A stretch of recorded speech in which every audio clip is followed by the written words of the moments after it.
Welcome back to Murder with the Missus. I'm Darren. And I'm Amy. And today we're going to tell you about Christina Parcell. Don't forget to smash that like button. Check out the description for the links of all of our podcast platforms, Cash App, and Buy Me a Coffee. Like, share, subscribe, and don't forget to tell your friends. Definitely tell your friends. Yep. Because we will be doing a giveaway for St. Patrick's Day, courtesy of My Laundry Solutions. And we're going to be going live on YouTube Saturday, March 15th at 7 p.m. That's Central Standard Time. So check in on the live before you go out celebrating. Yep. And make sure you guys are subscribed to all of our channels, Facebook, TikTok, Spotify, Apple Podcasts, wherever you can add a comment or a review. And I'm going to put that list up here on the video. That's most of them. And, we also have like Podbean and everything, but put a clover and you'll be entered into the drawing. Mm-hmm. If it won't let you put the clover, then just type the word clover in the review. Mm-hmm. And we'll see it. Yep. Now, 5 lucky winners will receive $50. We can do it by Cash App, or we can do like an electronic Visa gift card. We will announce the winners on the live. So if you want to make sure you get in on this, make sure you're on the live, and we'll enter your name into the drawing 2 more times. Yep. If you're there. So if you subscribe on the YouTube, the Facebook, the TikTok, the Podbean, all of them, and then you come to the live, that means you're entered each time you subscribed and commented, but then you get 2 more on top of that for coming on to the live. Yep. Yeah. So, that's what, like 1,000 entries? It's like a million entries honestly, right there. You don't want to miss it. No, you want some monies? Yep. We'll give you some. And we got it, and like I said, it's all courtesy of My Laundry Solutions. They actually hit us up and was like, hey, let's do a St. Patty's Day deal. So we're going to go do a live on March 15th, and let's do this. Yeah. And tell your friends, tell them to go and subscribe and comment Clover, and they'll be entered to win too. Let's get everybody in on this and try to get some money out there. Now, I do want to say, please don't put your Cash App handle on there or anything. If you don't want to make it public, we can message you or you can message us. Yeah. We'll reach out to you if you win. So when we're done and everything, what we'll probably do is we'll probably do email or, email or messenger or however whatever. We can get a hold of you. Yeah. We'll coordinate that way. Yeah. But we will get you the money. Yeah. But you'll want to private message us your information, not the other way. Don't put it on everybody's business. Yep. Unless you want to. Maybe you need friends. I'll be your friend. There you go. You got one right there. All right. So anyway, 3 minutes and 18 seconds. Sorry. If you didn't want to listen to how to win some money, that's where you fast forward to. You say it at the end after it's already done. I do. Okay. So let's get into it.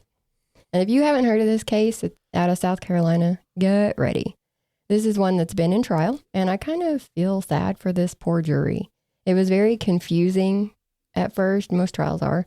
But this is also one of those where they didn't allow certain information into the trial. So it was similar to the Colin Griffith case we just covered.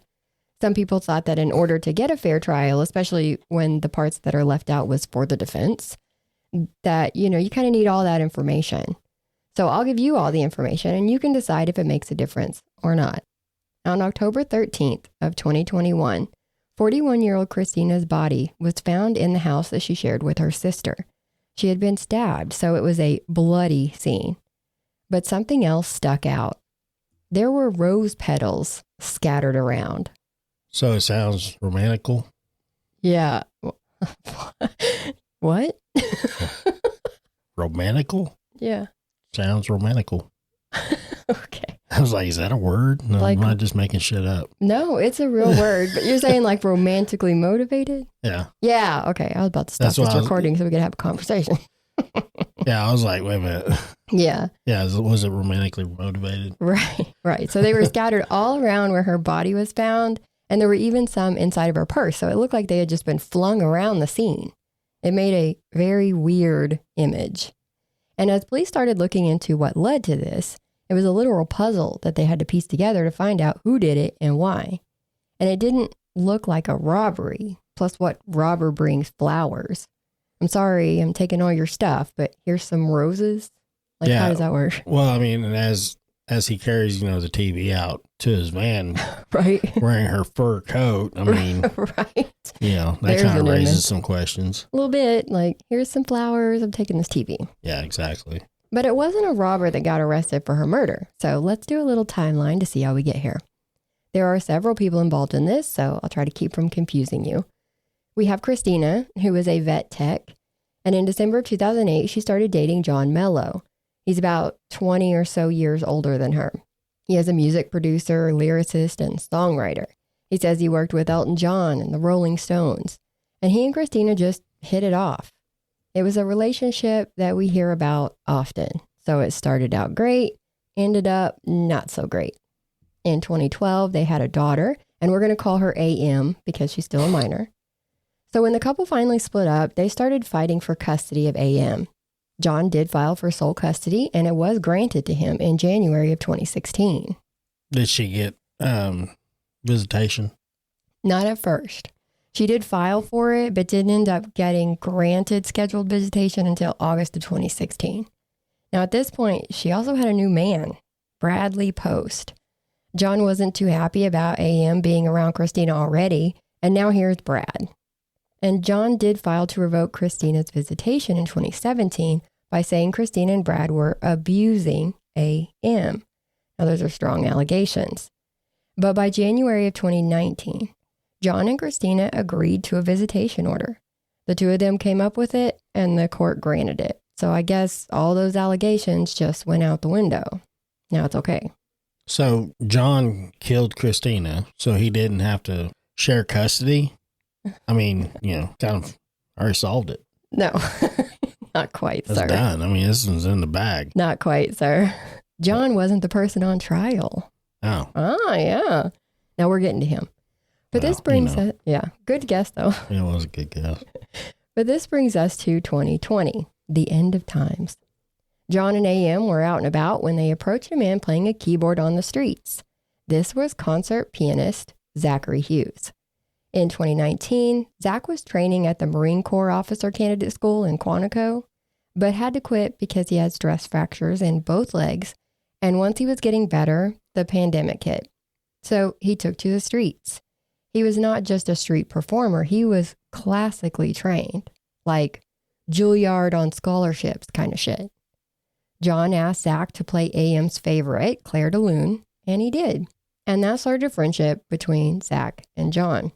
Now in October, for Zach's birthday, he and John went out on the town, going to a couple of bars and hitting up taco trucks, as you do. But as the night went on, John's mood changed. By the end of the night, he was talking about how worried he was for AM, concerned for her safety when she was with Christina. And that's where she currently was, on a trip with Christina. And I guess as the night went on, he just kept worrying more and more, like what's going on. So what kind of abuse does he think is going on? Sexual abuse. Oh. Yeah. So bad. And Okay. it was around this time that Zach started doing some work around John's house, him and another man. It was on October 4th of 2020 that John took AM and moved to Italy. He had Italian citizenship, so it wasn't hard for him to do, but he did not tell Christina, and he did not tell the court that he was doing it.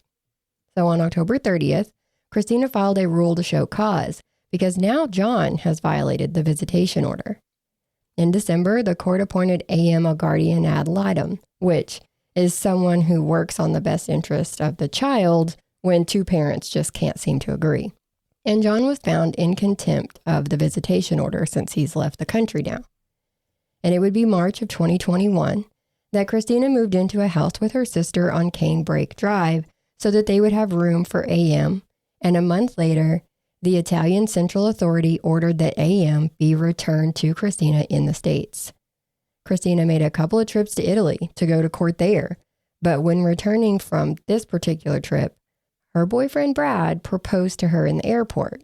So there's that. In John's eyes, this is just getting worse and worse. On April 17th, John used WhatsApp and scrambled the messages that he sent to Zach, which were kind of interesting to read in court.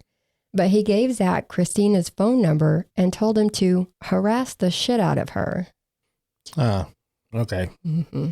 So he's using Zach to do some of his dirty work. He is, yeah. Okay. Yeah, because he's in Italy now. So Zach here in the States, well, let's just have him do it all. I got you. And he's sending, John is sending Zach online sex ads linked to Christina to show that she was involved in prostitution. He also sent him a transcript of a deposition from a 2016 family court hearing where Christina was asked about the prostitution and drug use, and Christina pled the fifth. So he's like, look, she's definitely guilty of this. He's showing him all these unsavory things and saying, this is why she's a threat to AM. And they were actually able to pull 1,760 encrypted messages between John and Zach. I don't even think me and you have that many text messages. But John is still facing stuff too for taking off with AM. And on April 19th, he was indicted for custodial interference. But he's still going. That's not stopping him. In May, John emailed 2 sexually explicit pictures of Christina to Zach and told him to use her online alias, Caroline Warren. Now, that's all the message said. That's allegedly the fake name that she was using for these online prostitution ads. John also sent him an affidavit from a firefighter who claimed in 2018 that Christina propositioned him for sex and drugs in exchange for money. So he's given Zach all these receipts, this is why she's a terrible person. And then Zach went to Italy to visit John in person. In June, Brad gets an envelope where his address was obviously the recipient, but it was his P.O. box that was listed as the sender. So he's like, that's weird. Inside this package were nude pictures of Christina, along with a list of addresses and a website link. He testified that he took this as a list of all the places that these pictures were going to be sent to. So he and Christina got a hold of the sheriff's office and they opened up an investigation. So what was the website? The website was the alleged prostitution site for Christina. But the investigator testified that if you clicked on that URL or went to it, it took you to a different escort site. And they couldn't find anything for Christina or Caroline Warren, her alias. Weird, right? So in July, those pictures of Christina were sent to her work, 2 of her neighbors, and even Outman Cigars and Martini Bar, which is just a place that Brad and Christina used to hang out. These letters are going to everybody. Yeah. And they had letters inside of them saying, please find enclosed photos and information pertaining to one Christina Parcell, a.k.a. Caroline Warren, paramour of Brad Post. So they're really on it. Yeah. On July 21st, an arrest warrant was issued for John in Greenville, South Carolina for the custodial interference.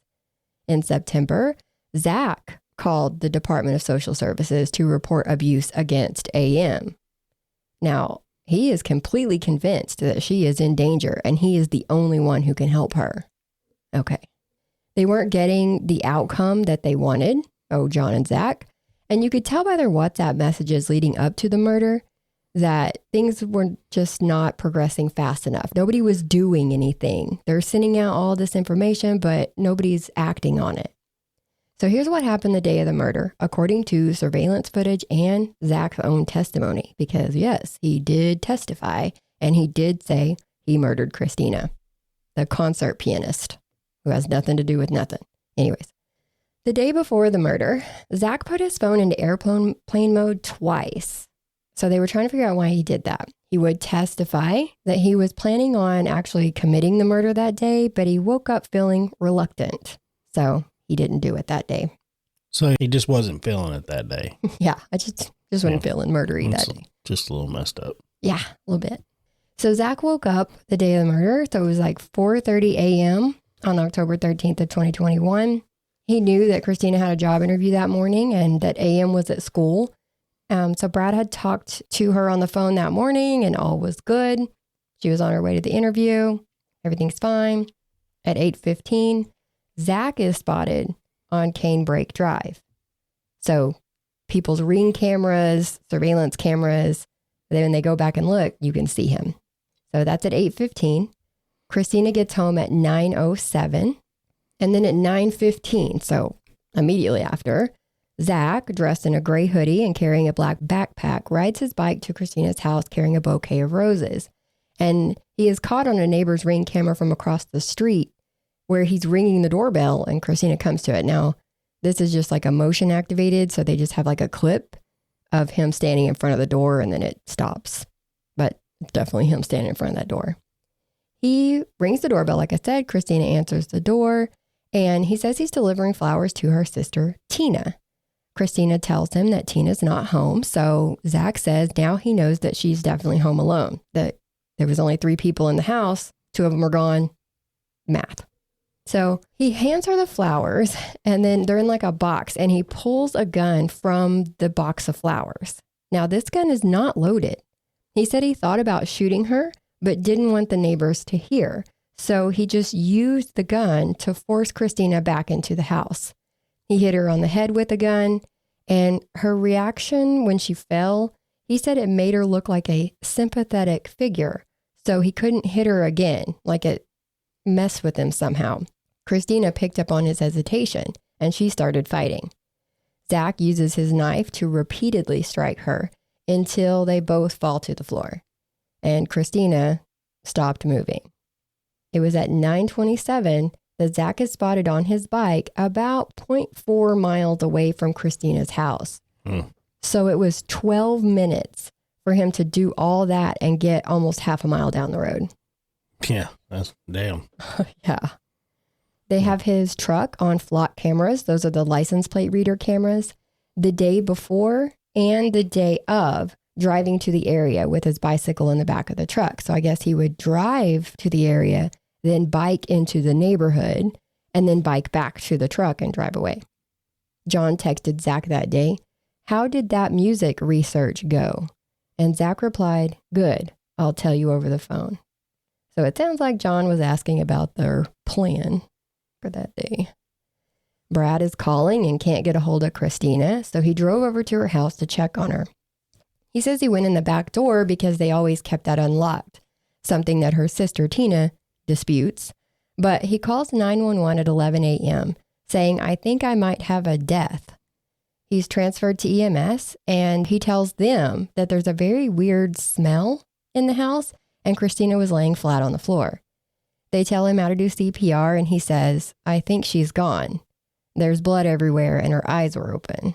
So he told police when they arrived, it was dark, quiet. And so I walked back down the hallway to see if she was in the bathroom or shower, and it was all dark. I looked on the floor, and right at the entrance of that hallway, there were petals from a rose. As I looked into the room, and I saw her on her back. I walked over and yelled at her, and then called 911. One of the responding deputies did say that there was a strong chemical smell when they got there, too. We find out later that Zach had used paint thinner on her hands to try to get rid of any DNA evidence from where she had fought back. But they still find his DNA under her fingernails. So, joke's on him. They did also find a clear Ziploc bag containing a white powdery substance that had dried blood on it. A cell phone was located near her body. Her purse containing 2 envelopes with $500 cash each was found on a table near the hallway. Memory cards and a laptop were found in the living room near her. A small single-shot pistol was found in a bag in a suitcase in the back room. In her bedroom were documents from the custody battle along with USB drives. And there was blood on the bed sheets. So how was there blood in the bedroom if she was killed in the living room? Exactly. So keep that in mind while you're making your decision on what happened. There were also drag marks in the blood to show that she had been moved at some point after the attack. The next day, the coroner determined that Christina had been stabbed approximately 31 times. Oof. Yeah, most of the damage was to the right side of her head and neck. But police had no idea who Zach was at this time. They pulled Brad in to talk to him on the 19th, which was almost a week later. They got his phone, and while looking through the phone, they found CSAM, child sexual abuse material. So he ended up being arrested on 6 charges of sexual exploitation of a minor. They also know that when waiting for the police after finding Christina, he was deleting a bunch of pictures off of his phone. John is not a suspect because he was in Italy, of course. But he came back to the States on October 21st. He was arrested and put in a detention center because of that warrant out for him for the custodial interference. The only contact he listed on his paperwork was Zach. He even had a recorded video on his phone saying Zach had the right to collect his luggage and medication from the Charlotte airport. They had also talked to the other man who was working on John's house here in the States, Michael, and he said he worked on the house with Zach. So that's how they made their way to Zach, and then found all the other stuff out that we've talked about. In September of 2023, Zach and John were charged with first-degree harassment and conspiracy to commit harassment when they found out that they had sent all those nude pictures of Christina to all those different people. So I wonder if John has ever done this before. Like the harassing people part? Any of it.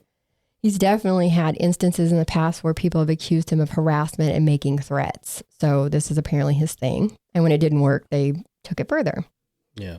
Now, while out on jail in March of 2024, he filed a DSS report against Christina's sister, Tina, saying that a now 11-year-old AM said she was photographed by Tina when she was getting out of the shower, saying she saw her aunt taking pictures through a crack in the door during visitation. DSS did investigate and found these accusations unfounded. Words. A month later. Words are cool when you can use them.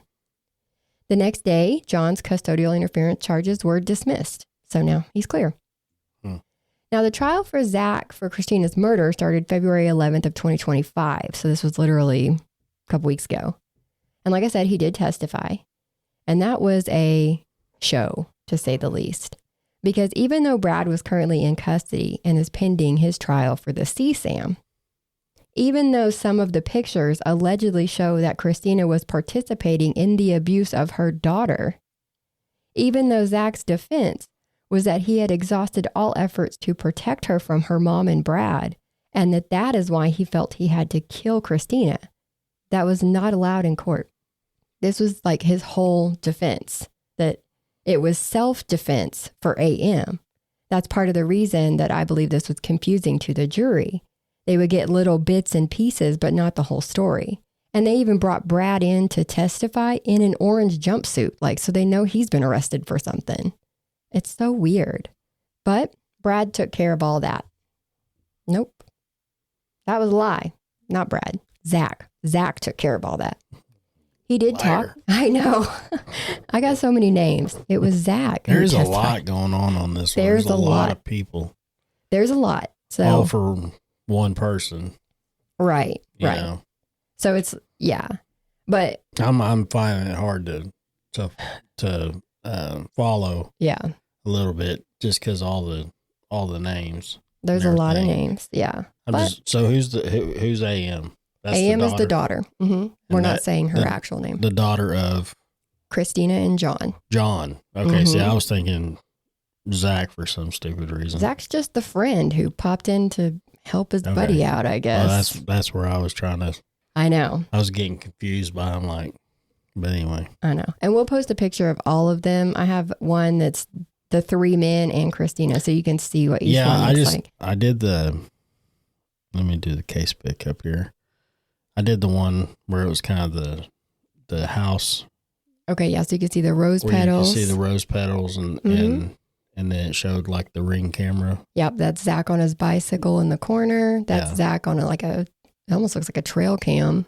No, that'd be a ring camera. Okay, so that's Zach walking. That's in his scoping the hood, you know. Oh, up here? Mm-hmm. Oh, okay. Well, that might be a trail, or it might just be a picture.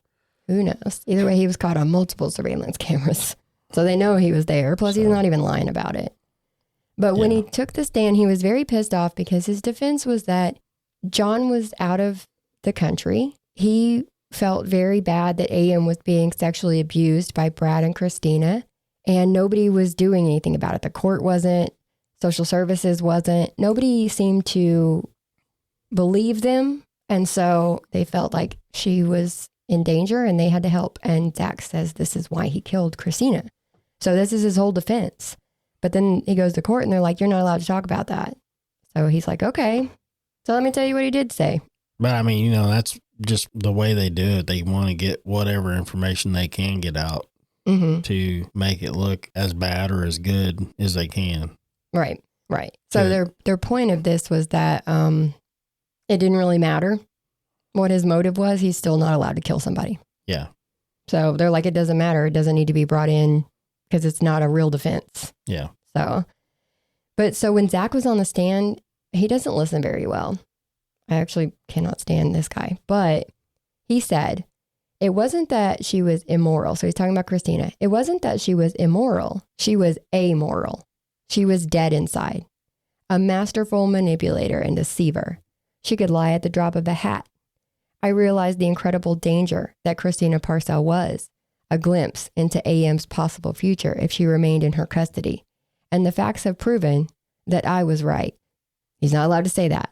So here we go. The state is screaming objection. The judge has to stop and tell the jury, you have to disregard that. But then Zach goes on and he calls Brad a pedophile. So then they have to do it again. Objection. Judge steps in again. He said he was right about the sexual abuse allegations, that Christina was sexually abusing her daughter. He said, I knew AM would be safe from the sexual abuse that her mother was perpetrating on her. And there is proof to that the state is hiding from you. Nice.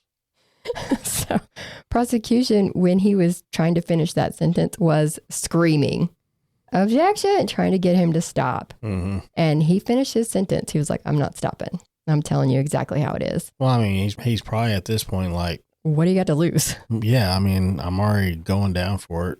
Yeah, because he's not denying it. Yeah. Yeah, it was pretty wild. No matter what, even if the judge says, disregard that, you're not allowed to talk about it, you can't unhear that. No, and that's the whole thing. It's like when you're in these jury trials or when you're listening to these jury trials and everything, and then the judge is like, mark that from your notes or disregard what you just heard. They cannot. You're right. They cannot unhear that. And even though they're like, yes, sir. Yes, Your Honor, whatever, it's still burning in the back of their head as to what they heard. And that does play a factor in their decision. I know. Even if they tell you not to, it's still there. It's still there. And they can say it had nothing to do with it. Yeah. But it still had a factor. It does. And he even tells them, the judge tells them that they can't use any of that in their deliberations. They couldn't even talk about it in their discussions. Like they were not allowed to acknowledge this at all. But I can guarantee you it was acknowledged. They don't have to even discuss it. It's already in all their heads. Yep. It's there. I mean, it's there. They all know. Yep. So you can't unring that bell. Nope. The thing is wrong. But and it doesn't change the fact that he killed her though. No. I mean, and that's the whole point. So, I mean, that's what I'm saying. It's just, it's not going to change their opinion on him, even if they tell him to stop. Yeah. Don't disregard that. He's like, well, she was being abused, so I had to help her. And they're like, okay, but you had to kill her? There's a difference in helping somebody and killing somebody. Yeah, and that's the whole thing. Exactly. Everybody thinks different, in his mind. That was his solution. Yeah. And Zach also talked about... It's not right. It's not right at all. But, I mean, that's not the right way to go about something like that. But some people, it's just not the right way. Yeah. There's different ways. There's ways. He said he felt like he exhausted all of his options. I don't think he quite did. But in his mind, he said he had. Yeah. And he was also going off everything that John was telling him. Because John was telling him things like, that he was on a FaceTime with AM once, and when done, Christina picked up the phone and made the motion across her throat with her finger, and he took that to mean that she was threatening his life. And John also told Zach that he had got a threatening email from someone in the biker community that Brad was associated with. So he was feeding Zach all this information, whether true or not, and Zach was running with it. How's this like the biker community, like the people that, hold up traffic? The bicyclists? No, not bicycle, like tough guy bikers, like motorcycles. I gotcha. Not that bicyclists aren't tough guys. I just meant, Yeah. Never mind. Yeah. Anyways, so Zach is sitting on the stand and he starts talking about how his parents had adopted a set of 5 siblings from Russia when he was younger. And the oldest one, Grace, had severe mental issues. Actually, several of them had suffered, they had like post-traumatic stress and many issues that they were dealing with that the family wasn't told about before they came to the States. But Grace in particular had a severe illness, according to Zach. He believed she was a sociopath. And these stories about Christina were reminding him of his sister Grace. And so Zach said in court that a different court, like court records from back when he was a kid, he had said that he had found a notebook where Grace had planned to kill their parents. And so his parents called DHS and was like, hey, this kid is talking about trying to kill us. Grace told them that they were being mistreated in the home. So then there was like a whole ordeal. And I'm not sure exactly what happened with all of that, but it appears that Grace was removed from the home. And so when Zach started hearing about Christina, it was bringing back memories of Grace. And he said that he felt like Christina, who he didn't even know, was also a sociopath like Grace was and capable of anything. So in his mind. So who's Grace? Grace is Zach's sister. So that's what I'm saying. Oh, so he said that triggered. He got triggered. Yeah, he got triggered because of his past. I got you. Yeah.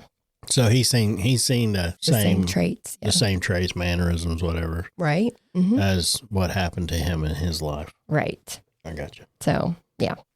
Now, the state believes that the cocaine that was found in her house that day was planted, probably by Zach's bloody fingers. Tina said that they don't do drugs and definitely don't leave coke laying around the house. But would someone really be like, oh, there's my coke. Thanks for finding it, cops? No. You would say, I don't have drugs in this house. I don't know where that came from. So do with that what you will. I imagine they may bring up what was found. Remember, I told you that they found USB drives. They took laptops. They took a lot of electronics. But I'm sure they're going to talk about what all that was on when Brad comes up to trial or what all was on that. The state also believes that John used private pictures that were taken when they were together to make up those ads for the fake escort websites. So they're saying that all this stuff was fabricated by John, that Christina wasn't on the prostitution sites, that these were literally 2 pictures that he had from when they were in a relationship, and he turned them into this whole like fake life that she supposedly had. But who knows? But it was when Zach talked about John offering him $5,000 to kill Christina that gave the cops something to work with. He said that he was insulted by that and turned that down. So John came back a couple weeks later and offered him $10,000 to kill Christina. Oop, busted. Yeah, they were busted. So this was said on the stand at trial. So they went and arrested John that day. And after being in court all day on February 19th, listening to the man talk about how he killed her sister, how he did it, why he did it, all the details, Tina, her sister, had to go to John's bond hearing at 9:30 that night. And she took Christina's ashes with her. And she said at that hearing, I brought Christina because she deserves to be here. We have waited 1,224 days for this. And I wish I could tell you it felt good, John, but it's not going to feel good yet.